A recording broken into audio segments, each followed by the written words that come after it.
Crohn's disease is inflammation of the intestines, and basically the body is rejecting the intestines through the immune system.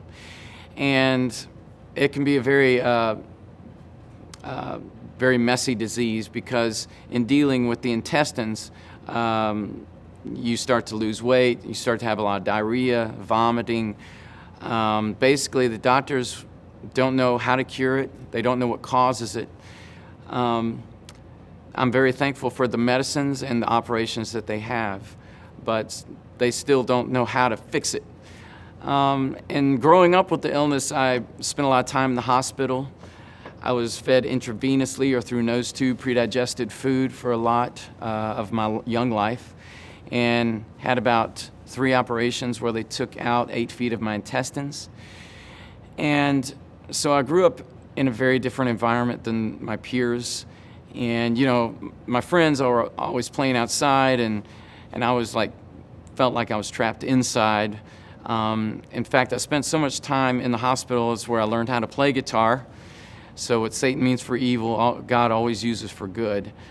But as a teenager, I became very depressed, and I thought about suicide quite a bit, and I thought if I died, then the trouble that I was going through would end, obviously, and I felt like I was a financial burden on my parents, and they really argued about money a lot. And so I just felt like I really wanted to end that arguing and just die and get it over with. But God had a different plan for my life, and I praise the Lord that He brought into my life people who had a relationship with Him. And I'm not talking about the relationship that you might see that's kind of a surfacey, oh, I'm a Christian, I love Jesus, yes I do, I love Jesus, how about you? I'm talking about the relationship with Jesus that completely absorbed them, and they were radical and they were passionate about their relationship with Jesus, and they had a fire inside them I had not seen before. And one of those people was my girlfriend at the time, and who later became my wife.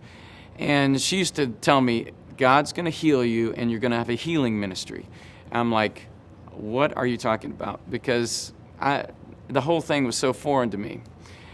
And as time went on, these people started to love me with the love of the Lord. And I was completely unlovable at the time. I was very, very bitter. I was very angry. I didn't want to be loved. I didn't want to be helped. I didn't want to feel my heart. I wanted to be numb inside. But these people were persistent in their love for me, and they're continuing to reach out to me. And eventually, my body got to a certain place where the doctors said that it was the worst case of Crohn's disease they'd ever seen or read about in their practice. And if they operated on me one more time, I would have basically a tube going from my mouth to my rectum, and I would have to be fed intravenously for the rest of my life. And so it was really bad news at the time, and I was completely broken. And I think a lot of times we think about brokenness as a good thing, but it can also be a very painful thing. And God had basically gotten me to a point where I couldn't rely on what the doctors were doing. I couldn't rely on my own strength to carry the weight of the illness. I had to rely on Him. And one Sunday, I was sitting in the very back of the church, and the worship was happening. People were singing and praising the Lord. And I was like, I was really at the end of my rope. And I was like, God, if you heal me, I'll worship you. I'll serve you forever. If you don't heal me, I'll worship you, I'll serve you forever. Let your will be done in my life as it is done in heaven. And I just basically laid it all down at His feet. And at that moment, God did a miracle in my life.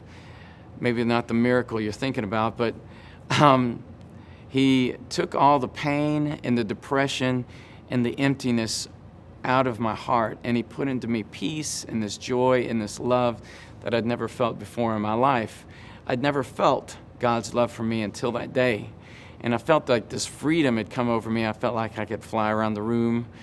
It was completely amazing, even though that night I had to go home and hook up to a machine to be fed. I had changed. Something inside me had changed. And so I continued to hang around these Jesus freak weakish people. And every time there was an invitation, I would be the first one down, pray for me, I'm sick. And God was really working on my faith and working also on just surrendering more of myself to Him. And I started to do some internet research, and I found this clinic in Cleveland, and they hooked me up with a surgeon named Dr. Church, which I thought was cool.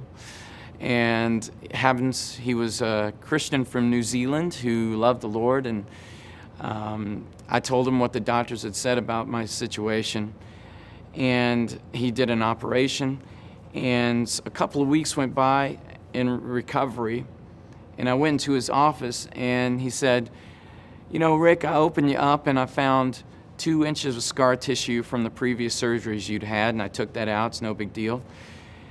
And then I started doing some looking around, and I couldn't find any signs of Crohn's disease in your body, and there's places where it should be reoccurring, and that skin is pristine. And so I'm standing before you, a miracle, where man said I would die. God had a different plan for my life, and God has a different plan for your life. Don't listen to the evil one. Don't listen to Satan, who wants to tell you that you're worthless, that you have nothing to offer, that you're going to die, and that the world is better off if you did. Because God has definitely a better plan for your life. God has a plan to prosper you, to give you abundant life, peace, joy, and to fill you with His love.